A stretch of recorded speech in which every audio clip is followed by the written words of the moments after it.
Selamat datang di Rekap Manhwa kali ini. Dalam video ini, kita akan menelusuri jalan cerita manhwa yang penuh konflik dan kejutan. Tanpa berbasa-basi lagi, mari kita mulai saja alur ceritanya. Sebelum itu, jangan lupa klik tombol subscribe dan nyalakan notifikasinya serta jangan lupa like, share dan komen. Han kali ini tidak menaruh curiga dan menerima tawaran Yisel dewasa. Han duduk di kursi dan menonton pertarungannya sendiri. Lantai 80 adalah lantai tersulit yang pernah ada.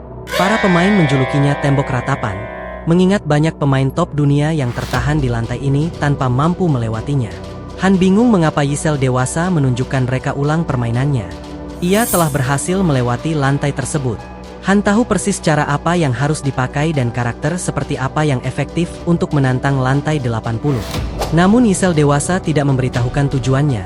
Ia menyarankan Han untuk terus menonton.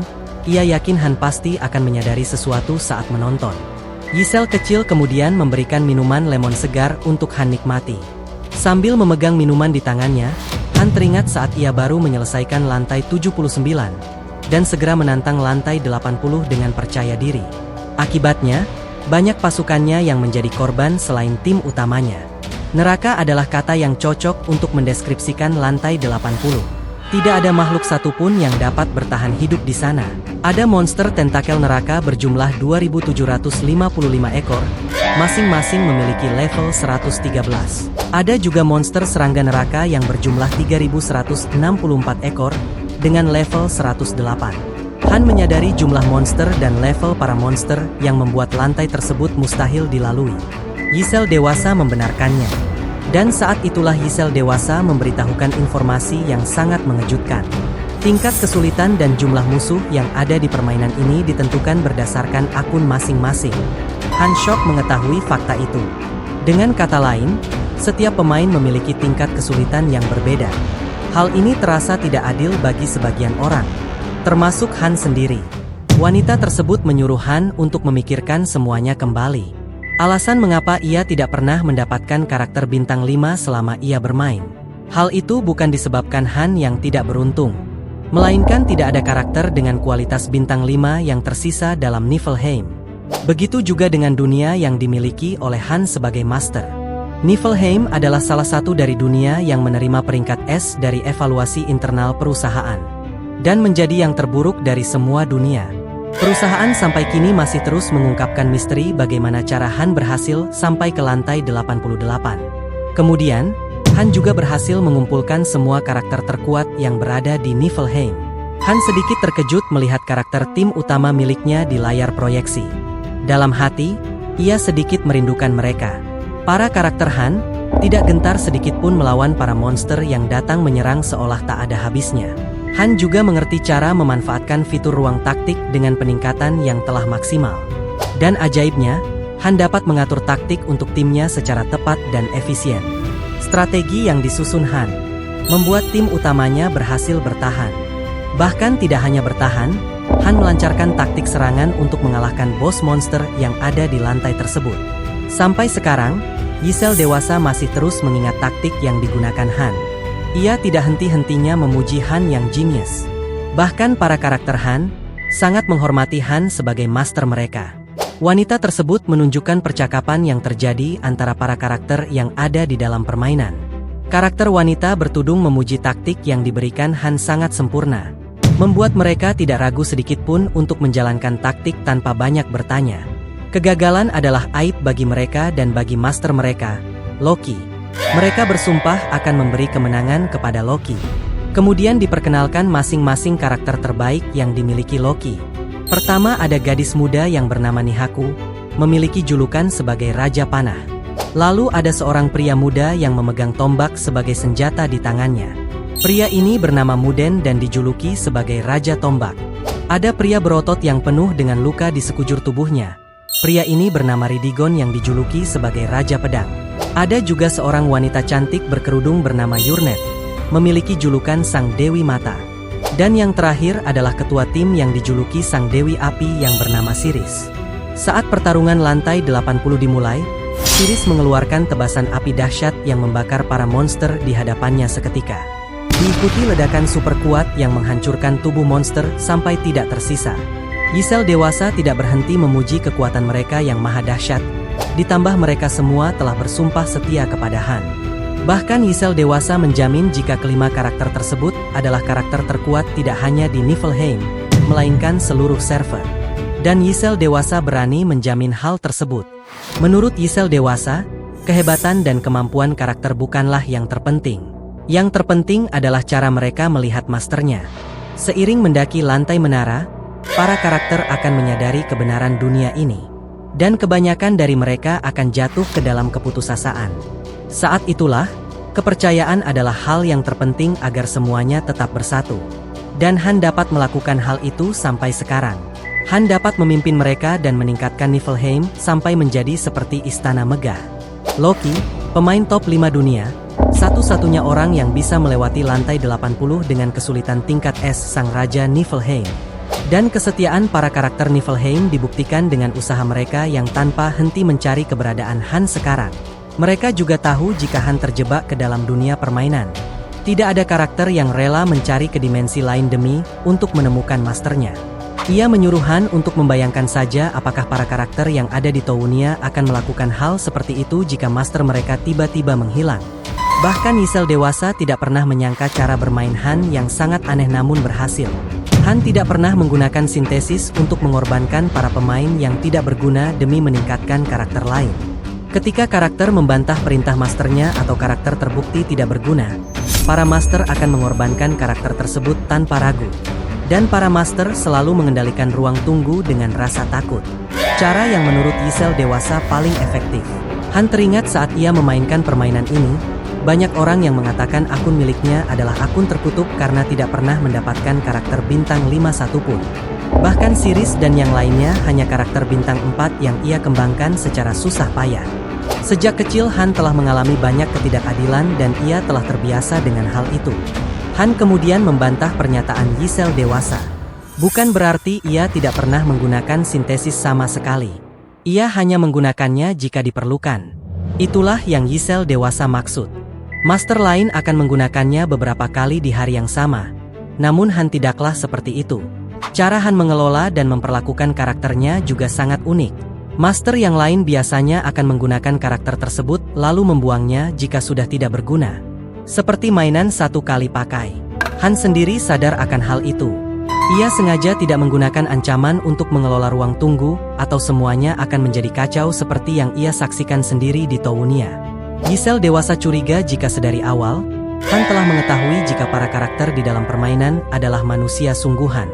Cara bermain Han yang tidak seperti pemain lain, membuktikan hal tersebut. Tidak ada orang yang cukup aneh dengan tidak mengorbankan karakter sampah, kecuali Han tahu kebenarannya. Itulah kesimpulan yang didapatkan oleh Ysel Dewasa berdasarkan pengamatan yang ia lakukan selama ini. Han teringat dengan dirinya saat pertama kali memainkan permainan ini. Han memperhatikan setiap reaksi, respon, cara mereka bertindak. Semuanya memiliki karakteristik masing-masing. Meskipun begitu, Han sama sekali tidak berpikir bahwa mereka semua adalah manusia asli. Ia mengira para karakter dikendalikan oleh sistem AI yang sangat canggih. Han meragukan niat Ysel yang hanya ingin berbicara kepadanya hanya karena gaya bermainnya yang unik. Namun Ysel Dewasa membenarkannya. Ia bahkan menyayangkan dirinya tidak bisa mengajak Han berbicara saat ia berada di bumi. Han dengan tatapan menyeramkan, kembali mengancam Ysel Dewasa akan menguburnya hidup-hidup. Mengingat dirinya dibawa kemari dan mengalami semua penderitaan ini, hanya karena Ysel Dewasa ingin berbicara kepadanya.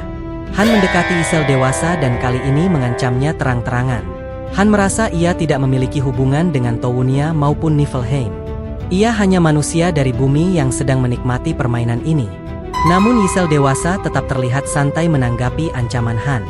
Ysel Dewasa menyayangkan hal tersebut, membayangkan jika Siris dan yang lainnya mendengarkan pernyataan dingin yang dilontarkan oleh Han. Mereka pasti akan kecewa. Namun Han berjalan menjauh dan tidak peduli akan hal tersebut. Han mengutarakan kembali niatnya dengan jelas, ia tidak akan bekerja sama dengan Ysel Dewasa. Han memperingatkan Ysel Dewasa untuk menghilang dari pandangannya dan jangan mengganggunya lagi sebelum kesabarannya habis. Ysel Dewasa tidak mempermasalahkan hal tersebut. Lagi pula yang ia inginkan hanyalah Han terus mendaki tower dan mencapai tempat ia berada. Han kembali kesal ketika mengingat pendeta gelap yang dibawa Ysel di lantai 10. Pendeta tersebut nyaris menghilangkan nyawanya. Yisel membujuk Han untuk tidak marah. Ia berjanji tidak akan ikut campur untuk lantai-lantai berikutnya. Lagi pula Yisel dewasa yakin Tounia cepat lambat akan memburuk seperti itu meskipun ia tidak ikut campur. Hal itu disebabkan karena Tounia memiliki kesulitan yang sama dengan Niflheim. Tingkat kesulitan peringkat S, Yisel dewasa terlihat sangat licik dan puas. Ia bahkan memperkirakan Master Tounia cepat lambat akan berhenti memainkan game jika kesulitannya sangat tinggi. Kecuali jika Yisel turun tangan membantu. Yisel bersumpah satu hal kepada Han. Jika Han berhasil menaklukkan tower sampai lantai teratas, ia berjanji akan mengembalikan Han ke bumi. Dan Yisel akan memberikan setengah saham dari perusahaan Mobius kepada Han. Han akan menjadi pemegang saham terbesar di perusahaan Mobius yang bisa mengguncang ekonomi dunia. Namun Han tidak tertarik dengan tawaran yang diberikan Yisel dewasa. Han hanya ingin wanita tersebut menghilang dari hadapannya.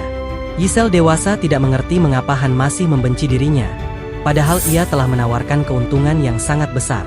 Bukannya memberi alasan yang masuk akal. Han malah menyerang kembali dengan belati yang menancap ke kepala Yisel. Han yakin jika ia terus mendaki tower, kebenaran sedikit demi sedikit akan terungkap. Dengan begitu, Han yakin akan menemukan jalan kembali ke bumi tanpa bantuan Yisel. Terlihat sistem Yisel mulai tidak seimbang. Namun Yisel masih memiliki kesabaran untuk memaafkan tindakan kasar Han. Setidaknya Han memiliki semangat ini untuk mendaki tower. Yisel tiba-tiba memunculkan sebuah pintu emas raksasa, mirip pintu gerbang besar saat akan memasuki Dungeon. Pintu tersebut mulai terbuka. Terlihat cahaya terangan yang terpancar dari balik pintu tersebut. Cahaya tersebut menyinari tubuh Han, mengirimkan informasi yang tersimpan di dalamnya. Informasi tersebut merupakan prolog dari permainan yang dinamakan Pick Me Up. Permainan yang Han mainkan sekarang. Di suatu hamparan sawah yang luas dan subur, cahaya senja menyinari para pekerja yang sedang memanen padi di sawah. Anak-anak bermain dengan riang di dalam kota. Kota tersebut dipenuhi aktivitas para warga yang terlihat damai dan bahagia. Namun semuanya berakhir ketika kemunculan para monster yang entah dari mana menyerang kota hingga hancur. Permainan ini dikenal dengan kesulitannya, dikarenakan pemain harus membalikan pertempuran yang sejak awal ditakdirkan untuk kalah.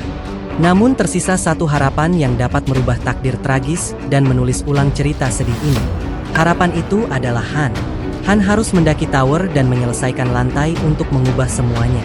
Banyak karakter yang akan mengikuti langkah Han. Namun tidak semua orang sanggup menemani Han sampai akhir. Beberapa orang akan gugur tanpa dikenal. Sementara Han akan terus berjalan dan membasmi musuh yang menghalangi. Terakhir, suara Yisel menyuruh Han untuk terus mendaki menara. Mereka akan menunggunya di puncak. Terlihat pintu Dungeon yang dipanggil Yisel telah terbuka secara lebar di depan Han. Han tidak ingin menuruti perintah Yisel. Ia hanya menyuruh Yisel enyah dari hadapannya. Setelahnya, tidak ada suara apapun lagi yang terdengar. Han mendapat notifikasi tentang ingatan pahlawan yang hilang kini telah didapatkannya. Bersamaan dengan itu, Han berhasil naik peringkat ke bintang 2. Tampilan karakter pada penampilan Han juga telah berubah menjadi lebih berwibawa dan enak dipandang. Han bernafas lega, akhirnya segala pertunjukan ia lihat tadi kini telah berakhir. Kini skill dan batasan level Han telah ditingkatkan. Singkat waktu, Han berjalan keluar dari gedung sintesis. Ia melihat Aaron yang sedang menunggunya. Aaron khawatir dengan Han yang masuk ke dalam sendirian untuk waktu yang cukup lama. Han memeriksa keadaan yang sedang terjadi selama ia pergi. Aaron menyuruhnya untuk tidak khawatir. Hari-hari berjalan normal seperti biasanya. Han teringat prolog yang diperlihatkan oleh Yisel dewasa, adik Aaron yang bernama Nina.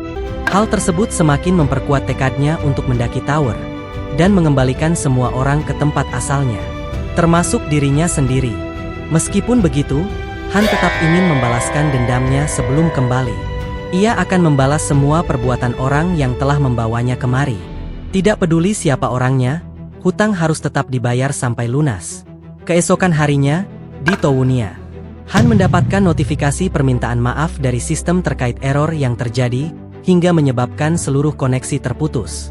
Akibat dari ketidaknyamanan yang disebabkan, sistem memberikan kompensasi terhadap semua master. Kompensasi tersebut berupa hadiah sebesar 500 gem, 50.000 emas. Sebuah tiket hadiah untuk karakter dan seluruh Dungeon harian akan terbuka selama 3 hari. Tiba-tiba Yisel muncul dan memberikan selamat yang meriah kepada Han atas kenaikan peringkatnya. Namun Yisel merinding ketika Han melihatnya dengan tatapan tajam seakan ingin menelannya. Han memberitahukan Yisel bahwa kemarin ia telah bertemu dengan tubuh aslinya. Yisel terlihat kebingungan, ia tidak mengerti apa yang Han maksud dengan tubuh asli. Han menjelaskan identitas asli Yisel yang merupakan presiden dari perusahaan Mobius. Yisel panik dan terkejut. Ia tidak menyangka Han juga mengetahui hal tersebut. Namun Han menunjukkan ketidakpeduliannya. Lagi pula tidak ada yang berubah meskipun ia telah mengetahui informasi tersebut.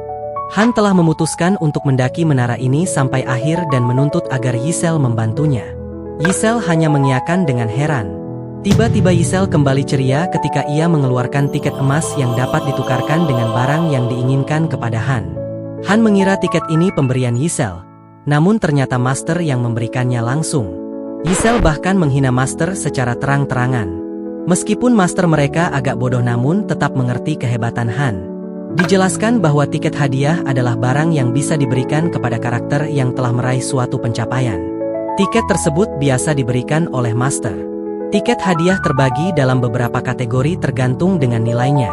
Semakin tinggi nilai tiket tersebut, maka semakin bagus hadiah yang akan didapatkan. Han sangat terkejut ketika melihat Master menghadiahkan tiket sebesar 10.000 emas kepadanya. Itu adalah barang yang sangat langka dan berharga, mengingat hadiah biasanya menggunakan uang asli. Yisel terbelalak terkejut ketika Han menolak hadiah tiket yang diberikan oleh Master, dan menyuruh Yisel untuk memberikannya kepada orang lain. Yisel kembali membujuk Han untuk menerimanya. Ia dapat membeli apapun yang ia inginkan. Han tetap menolaknya, lagi pula ada banyak barang yang memerlukan lebih dari 10.000 emas. Han lalu mengusir Yisel begitu saja. Ia ingin beristirahat dan menyuruh Yisel untuk tidak mengganggunya. Yisel tiba-tiba memunculkan sebuah hadiah yang berupa patung kuda perang dan memberikannya kepada Han. Han dengan ekspresi putus asa bertanya untuk apa patung tersebut diberikan kepadanya.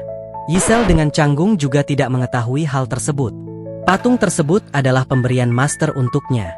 Namun Han membuangnya ke lantai begitu saja. Hal tersebut membuat Yisel panik. Ia takut jika Master akan marah dan menjadikan Han sebagai bahan sintesis. Patung tersebut hancur berkeping-keping di lantai. Tiket hadiah pun akhirnya digunakan dengan sia-sia. Han sengaja melakukan hal tersebut untuk memberikan Master pelajaran agar lebih memperhatikan kesukaan para karakternya. Menyadarkan Master jika mereka memiliki emosi dan bukan hanya mainan semata. Lalu beberapa hari kemudian, Master kembali menyuruh tim utama untuk memasuki lantai menara. Terlihat Yolka, Aaron, Jenna dan Han telah bersiap memulai petualangan baru mereka. Han mengungkapkan keinginannya untuk membersihkan lantai dan kembali dengan cepat. Han menyayangkan pengalaman Master yang sangat minim untuk mengelola para karakternya. Misalnya Yolka yang mulai terlihat tidak stabil dalam hal emosi. Tingkat stres yang dialami Yolka telah mencapai titik tertinggi akibat penggunaan mana berlebihan saat di lantai 10. Han hanya berharap Master tidak mengirim mereka menuju ke lantai 11. Sayangnya kekhawatiran Han menjadi kenyataan, Master benar-benar mengirim mereka untuk menaklukkan lantai baru. Han kesal melihat Masternya tidak memahami permainan ini. Han menduga Master sedang merasa di atas awan karena berhasil menyelesaikan lantai 10 tanpa ada korban jiwa. Merasa tidak memiliki pilihan lain, Han segera memperingatkan anggota timnya untuk bersiaga. Mereka akan pergi ke lantai 11. Master kini mengalami sebuah penyakit yang dialami oleh para pemain amatir. Mereka akan merasa hebat jika telah menyelesaikan sebuah permainan tanpa menganalisa secara objektif terlebih dahulu, seakan semua kerja keras berasal dari Master itu sendiri. Normalnya Master harus mengatur dan memeriksa semua persiapan para karakternya sebelum menantang lantai baru. Namun kini semuanya telah terlambat. Han dan yang lainnya telah berangkat menuju lantai 11. Dalam hati, muncul keraguan besar. Han tidak yakin dapat berhasil mendaki tower sampai lantai terakhir bersama Master yang tidak berpengalaman seperti ini.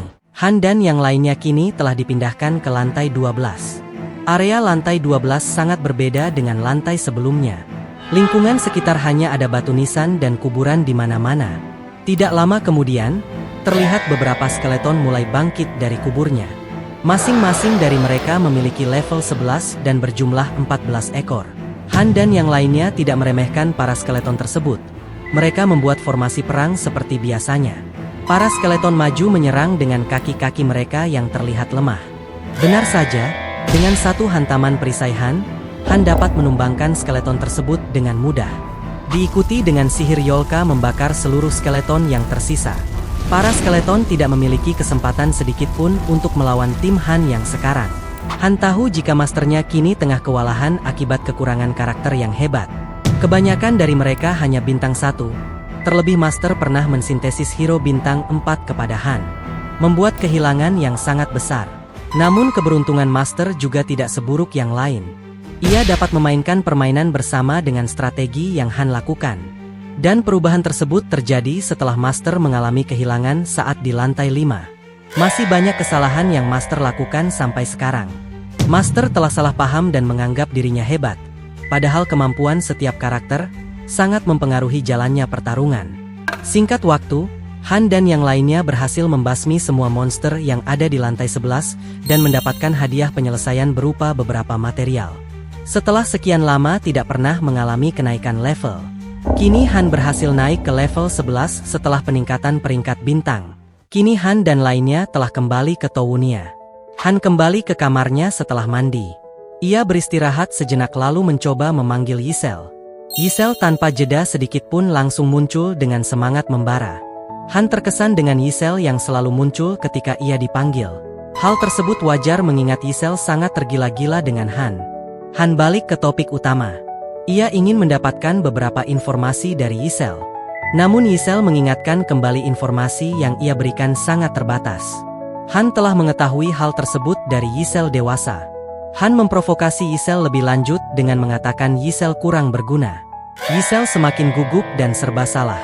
Akhirnya demi membuktikan dirinya, Yisel akan melanggar protokol dan membuat pengecualian untuk Han agar bisa menjawab pertanyaannya.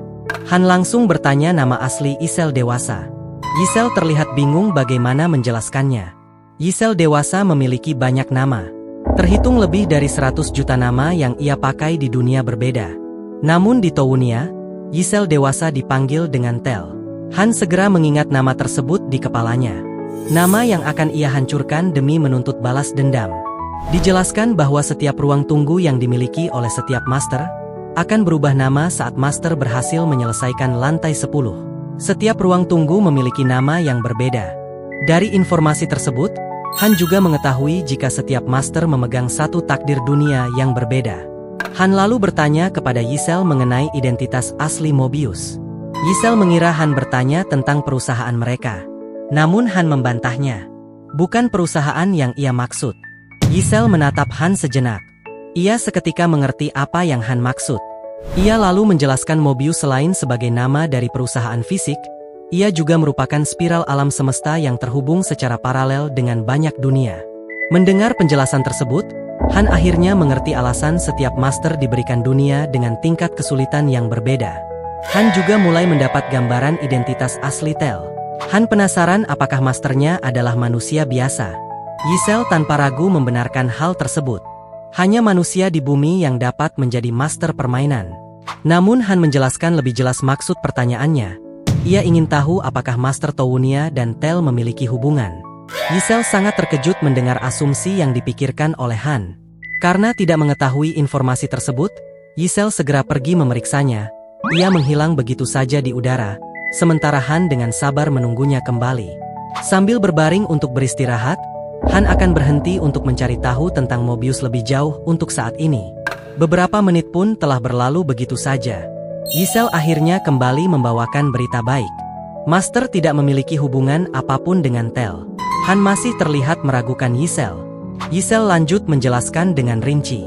Ia menyadap informasi dari direktur lain dan data menunjukkan bahwa Master Towunia 100% hanyalah manusia biasa. Han memejamkan matanya. Ia memikirkan rencana yang akan ia lakukan selanjutnya. Keesokan paginya, di arena pelatihan, terlihat Dika sedang berlatih. Ia menghunuskan pedangnya ke arah Han.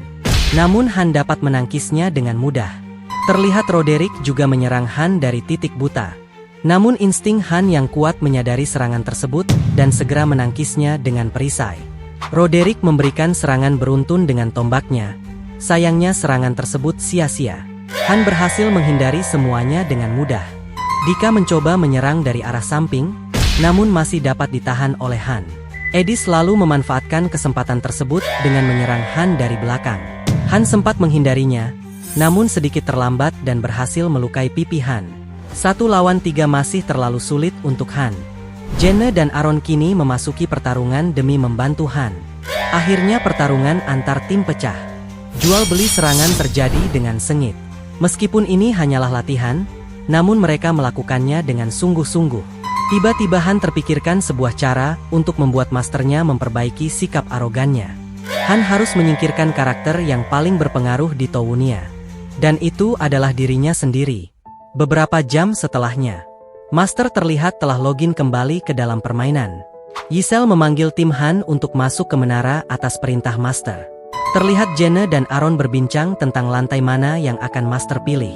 Mereka merasa kecepatan menaiki lantai menara tidaklah wajar dan sesuatu yang buruk pasti akan terjadi. Giselle membuka portal menara dan menyuruh mereka untuk memasuki menara seperti biasanya. Tiba-tiba Han menghentikan langkahnya. Jenna terlihat heran dengan hal tersebut. Biasanya Han orang yang paling bersemangat untuk menaklukkan lantai menara. Han bertanya kepada Giselle tentang lantai menara yang akan mereka tuju. Giselle terlihat sangat gugup dan menjawab lantai 12. Itu adalah lantai yang diperintahkan Master untuk mereka selesaikan. Han menyipitkan matanya. Ia telah menduga hal tersebut. Master bodoh ini benar-benar terkena penyakit arogan. Han menyilangkan tangannya ke bahu. Dengan tegas ia menolak perintah Master dan tidak akan ikut dalam penaklukan lantai 12. Tentu saja Giselle panik. Menolak perintah Master akan berakibat sangat fatal. Giselle menyuruh Han untuk tidak bercanda. Namun Han tidak peduli. Jenna dan Yolka terlihat bingung. Mereka tidak menyangka hal tersebut boleh dilakukan. Mereka mengira perintah Master adalah absolut. Han membantahnya. Karakter lain hanya tidak tahu cara menolak perintah tersebut. Meskipun penolakan memiliki resiko yang tinggi, Giselle semakin khawatir dengan Han yang keras kepala. Han tahu mereka selalu dapat menolak melakukan misi, namun perintah untuk sintesis adalah absolut. Para karakter bagaimanapun tidak bisa menolak ketika akan disintesis. Han tetap pada pendiriannya. Ia mempertegas gagasannya tidak akan ikut ke dalam misi kali ini. Yolka panik. Mereka tidak akan bertahan di sana jika Han tidak ikut. Sejauh ini, Han yang selalu memberi komando serta melindungi mereka. Han menyuruh anggota timnya untuk menentukan pilihan mereka sendiri. Ia tidak ingin ikut campur. Terlebih penolakan ini juga memiliki resiko tinggi. Aaron tanpa ragu langsung berbalik menjauhi portal dan mengikuti langkah Han. Ia juga tidak akan ikut. Sementara Jenna protes dengan Han yang tidak mengatakan itu dari awal. Ia juga tidak akan ikut. Yolka terkejut melihat Aaron dan Jenna dengan cepat memutuskan hal tersebut. Dan begitulah akhirnya, Yolka juga menolak untuk ikut karena ia tidak bisa melakukan apapun tanpa perlindungan teman-temannya. Sistem notifikasi muncul dengan memberitahukan party Han sedang tidak bisa dikendalikan. Sistem menyarankan kepada Master untuk mendengarkan permintaan karakter atau menghukum ketua party yang menjadi dalang keributan. Giselle panik dan segera menjelaskan sistem notifikasi tersebut bukanlah dirinya yang tulis. Han tahu akan hal itu dan hanya tersenyum penuh arti. Jenna tidak tahu apa yang harus mereka lakukan sekarang. Han mengaku tidak ada yang bisa mereka lakukan selain menunggu respon dari Master. Ini adalah protes pertamanya. Han penasaran apa yang akan Masternya lakukan. Apakah ia akan memilih melenyapkannya atau menyadari kesalahannya?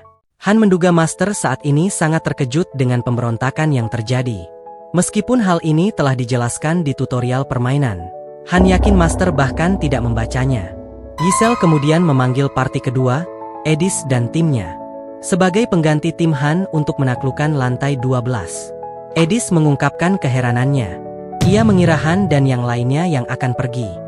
Han memberitahukan seluruh kejadian apa adanya. Mereka memberontak dan menolak untuk pergi. Edis tentu sangat terkejut dengan tindakan Han. Tindakan yang menurutnya sangat beresiko. Han tahu akan hal itu, namun ia tetap memilih tidak pergi. Edis tidak setuju dengan keputusan Han kali ini. Han hanya santai menanggapi. Ia tidak ingin mati hanya karena diperintahkan oleh Master yang bodoh. Han mempertanyakan alasan Edis bertarung selama ini. Apakah untuk bertahan hidup atau mati di dalam lantai menara? Edis berpikir keras. Semua perkataan Han terdengar sangat masuk akal. Terlebih, ia tidak pernah melihat Han seperti ini. Ia tahu Han adalah orang yang pintar dan penuh perhitungan. Han pasti memiliki alasannya sendiri. Setelah berpikir beberapa saat, Edis menjumpai anggota timnya dan berdiskusi dengan mereka. Edis dan tim akhirnya memutuskan untuk pergi menaklukkan lantai menara. Ia tidak ingin mengambil resiko untuk disintesis. Tim 2 yang dipimpin Edis akhirnya memasuki portal menara. Han berharap dalam hati mereka dapat bertahan dan kembali dengan selamat. Jenne mulai mengungkapkan kekhawatirannya, mengingat tidak ada hal yang bisa mereka lakukan sekarang. Han tahu apa yang Jenne maksud dan menyuruhnya untuk menunggu keputusan Master. Han memberikan pesan terakhirnya untuk berjaga-jaga. Ia menyuruh Jenne dan yang lainnya tidak melawan perintah Master jika dirinya berakhir disintesis. Jenne dan yang lainnya paham dengan maksud Han dan memuji tekadnya yang kuat. Mereka yakin Han tidak akan disintesis mengingat semua jasa-jasa yang Han berikan selama ini. Han senang melihat perkembangan timnya yang kini semakin dewasa. Dengan begitu ia akan tenang menghadapi konsekuensi apapun yang mungkin akan muncul. Tiba-tiba muncul notifikasi memberitahukan Dika yang mengalami luka parah.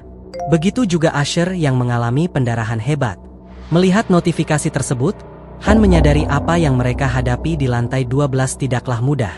Dika masuk ke dalam kondisi ketakutan, semua statistiknya kini berkurang sebanyak 30%. Untungnya, berkat kepemimpinan Edis yang hebat, para anggota tim 2 dapat kembali dengan selamat. Meskipun Asher dan Dika nyaris tidak kembali hidup-hidup. Han penasaran dengan apa yang terjadi di lantai 12. Ia melihat ekspresi Edis terlihat sangat murung. Dengan tatapan tajam dan menyeramkan, Edis ingin Han memberitahukan cara untuk menolak perintah Master. Han tersenyum seolah telah menduga hal tersebut, dan memberitahukan caranya dengan senang hati. Seperti yang telah diduga, kini tim yang dipimpin Edis juga menolak berpartisipasi dalam penaklukan lantai selanjutnya. Lalu mengajaknya anggota timnya untuk memulihkan diri dan beristirahat. Sementara Yisel hanya terdiam melihat pemberontakan yang terjadi. Kini tim 2 juga lumpuh. Dan sekarang, Master tidak bisa melanjutkan penaklukan lantai menara. Yisel semakin panik. Ia khawatir jika Master mengamuk atau kecewa dan memilih untuk tidak bermain lagi. Han mengingatkan para anggota timnya, meskipun mereka menolak untuk masuk ke menara, bukan berarti mereka akan bersantai. Segala bentuk latihan dan aktivitas harian akan berjalan seperti biasanya. Lagi pula semua Dungeon terbuka selama 3 hari akibat error yang terjadi kemarin. Jadi Han berencana untuk mengumpulkan ramuan dan material dari berbagai Dungeon. Han tidak takut sedikit pun jika Master mereka memilih menyerah. Lagi pula ia telah membuat keputusan untuk mendaki menara. Jika Master mereka tidak berkembang dan berubah, ia juga akan mati cepat atau lambat. Yisel masih khawatir akan Han yang menjadi bahan sintesis akibat kemarahan Master. Namun Han tidak memperdulikan hal tersebut. Ia lebih memilih mati tanpa rasa sakit daripada harus mati dicabik oleh monster di menara. Yisel semakin frustasi melihat sikap Han yang acuh tak acuh. Perasaannya kini bercampur aduk. Takut, khawatir, sedih semuanya bercampur menjadi satu. Han dan timnya kini memutuskan untuk meninggalkan alun-alun kota dan melanjutkan rutinitas harian mereka. Hari berikutnya, Han dan tim memasuki Dungeon harian untuk mengumpulkan material sesuai yang telah direncanakan sebelumnya. Kini Han membagi tim menjadi 2 kelompok. Han dan Yolka menjelajahi goa bawah tanah yang dipenuhi dengan kristal yang dapat memikat hati para wanita manapun. Sementara Aaron dan Jenne menjelajahi hutan yang dipenuhi dengan binatang buas. Hasil eksplorasi tersebut tidaklah sia-sia. Mereka mendapatkan batu elemen api tingkat rendah. Setelah selesai mengumpulkan material, mereka melanjutkan latihan keras harian seperti biasanya. Kini kemampuan seni berpedang dan perisai dasar milik Han mengalami kenaikan level.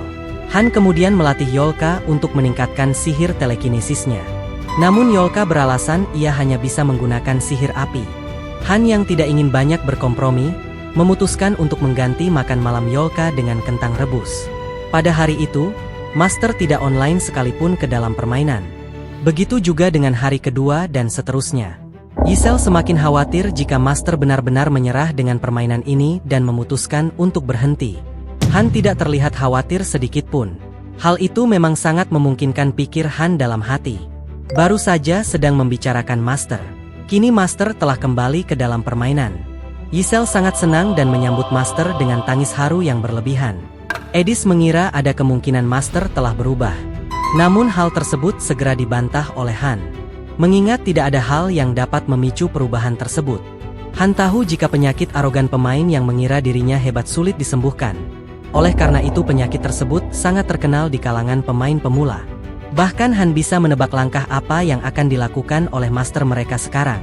Mengingat tidak ada tim yang bisa digunakan, master pasti akan menggunakan game yang didapatkan dari kompensasi untuk merekrut karakter baru dan membuat tim ketiga.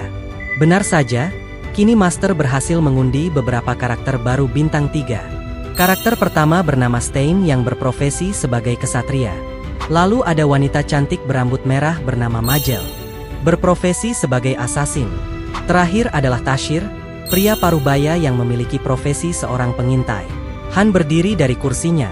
Ia mengajak Edis untuk melihat para karakter baru yang baru terpanggil. Edis ingin menyiapkan undian untuk mengundang mereka bergabung ke dalam tim.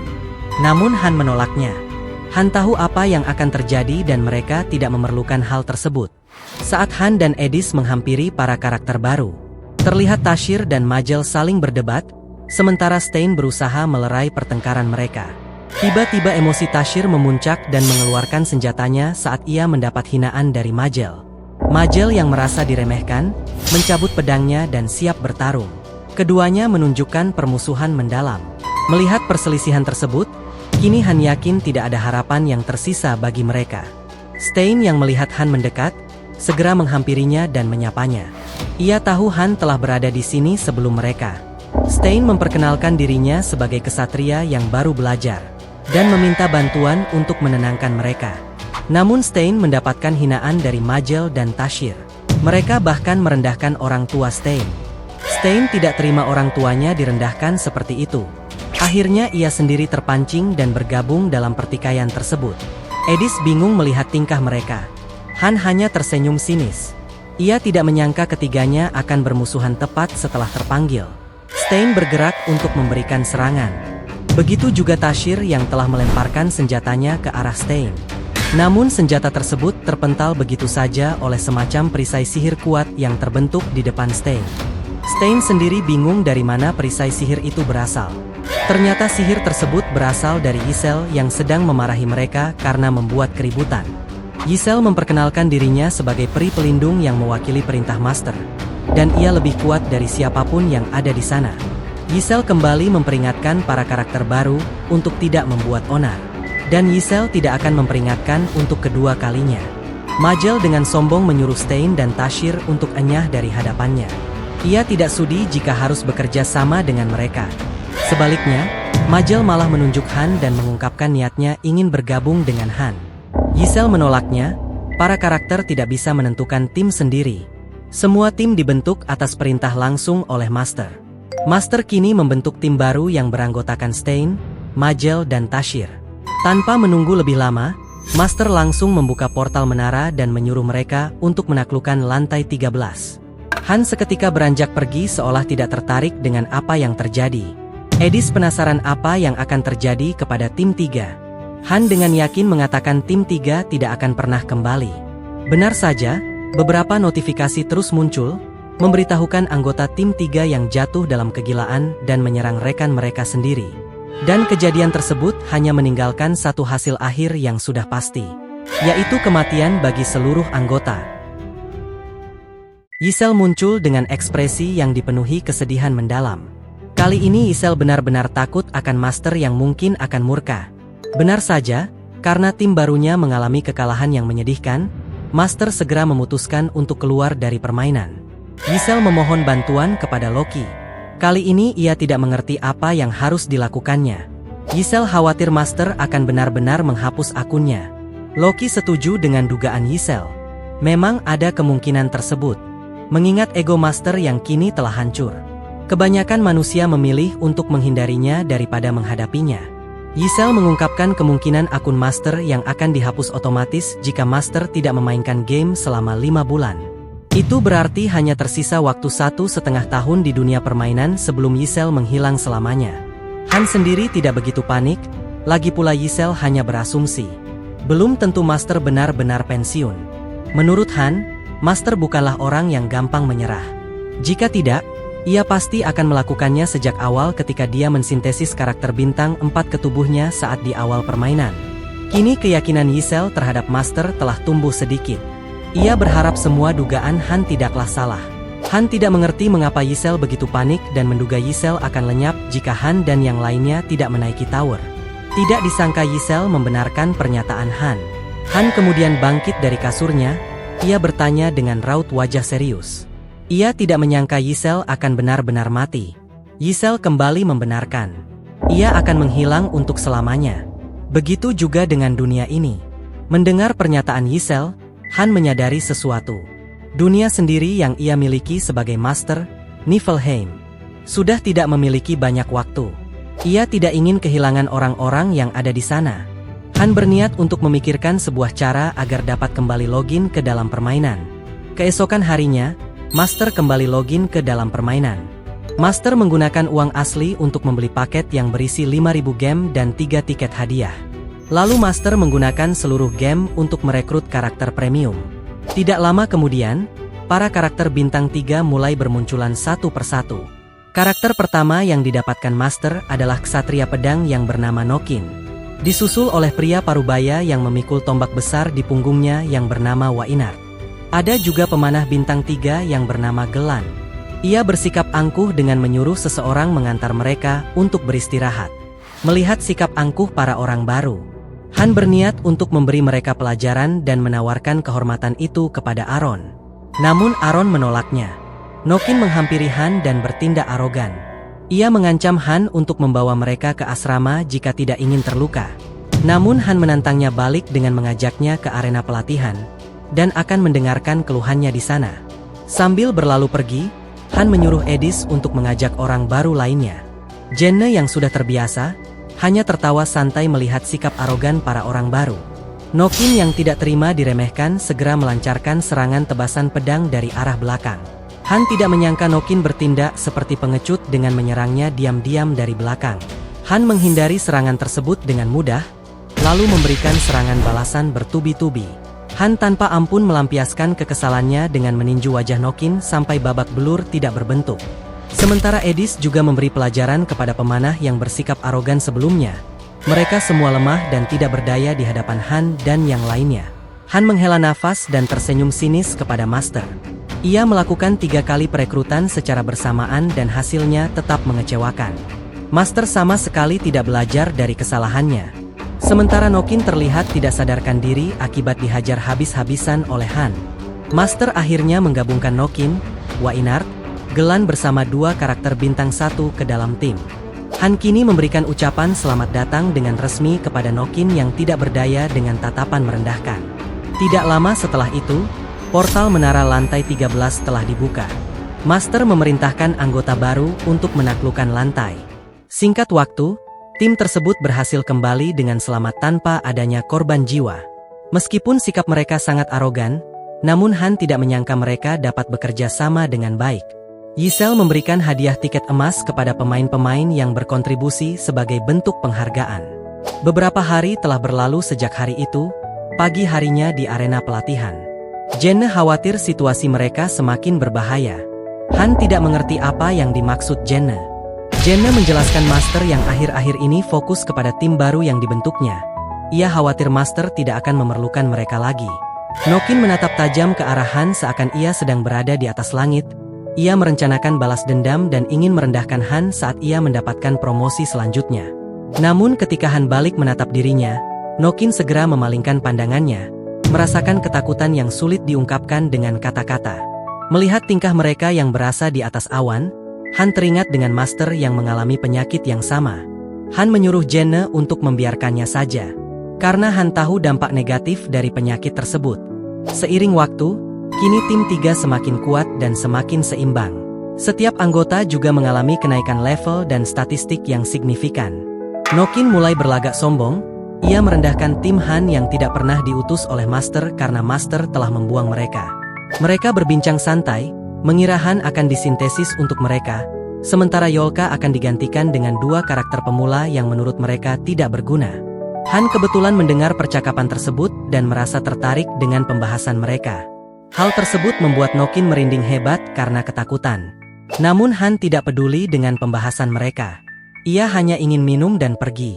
Nokin dan yang lainnya berkeringat dingin, alhasil, mereka menyudahi pertemuan dan ingin kembali tidur. Walaupun ada sedikit kendala, namun tim 3 berhasil menyelesaikan lantai 14 dengan mudah. Han yang sedang berlatih, merasa ajal tim 3 sudah dekat. Setiap karakter yang ada di sana bahkan belum menyentuh level 10 dan Master terus memerintahkan mereka untuk menyelesaikan lantai baru. Namun di sisi lain, Han dapat memastikan jika tim 3 berhasil menyelesaikan lantai 15, mereka semua dipastikan akan disintesis oleh Master.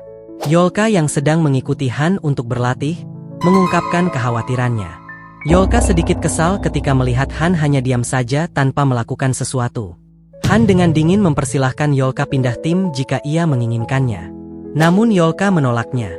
Ia tidak ingin bergabung dengan tim yang menurutnya tidak cocok. Kini mereka hanya perlu menunggu sebuah kesempatan.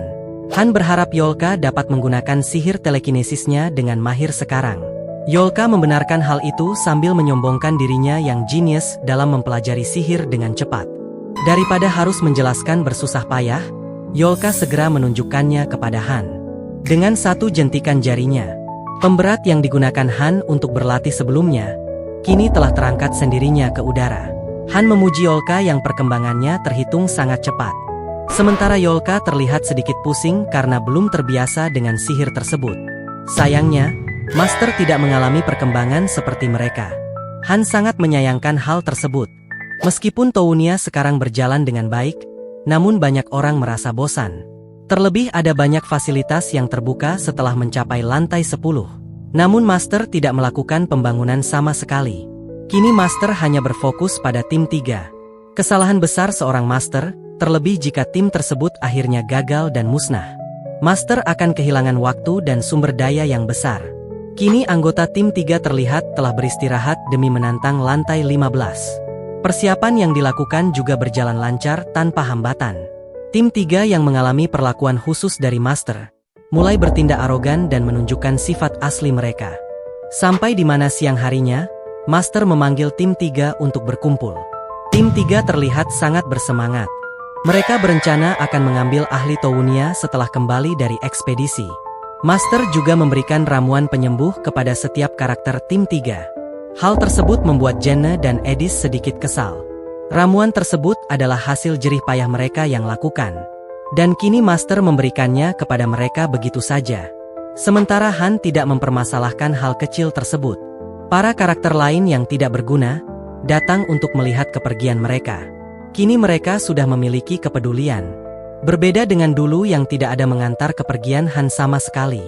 Portal menara kini telah terbuka. Pertanda waktu tim 3 untuk mulai menjalankan misinya. Sebelum memasuki lantai 15, Nokin sempat mengancam Han untuk menjadi bahan sintesis dirinya saat ia kembali. Han hanya tersenyum kecil dan menyuruh Nokin untuk mengatakan hal tersebut ketika ia berhasil kembali. Edis meledek Han yang terlihat cukup akrab dengan mereka. Sementara Aaron tidak mengerti apa yang dimaksud Nokin. Han menjelaskan lebih lanjut, ini adalah pertaruhan terakhir. Jika tim 3 berhasil menyelesaikan lantai 15, mereka harus menghentikan protes atau mereka semua akan mati. Dalam hati, Han tahu tim 3 termasuk tim yang dapat diandalkan. Terlebih dalam menara, kadang ada lantai yang bisa diselesaikan oleh tim yang berani mati, dan tim 3 memiliki peluang untuk melakukan hal tersebut. Dan pada saat mereka kembali, Han yakin Master tidak akan ragu untuk mensintesis dirinya. Berpindah ke tim 3 yang kini telah diteleportasikan ke dalam menara lantai 15. Terlihat kini mereka berada di tengah kota yang ramai. Nokin bingung dan merasa ada yang aneh dengan misi kali ini. Tidak ada musuh apapun yang terlihat di sekitar. Hanya ada para warga biasa yang berlalu lalang. Terima kasih telah menyaksikan hingga akhir. Jangan lupa dukung channel ini dengan like, share, dan subscribe agar tidak ketinggalan rekap selanjutnya.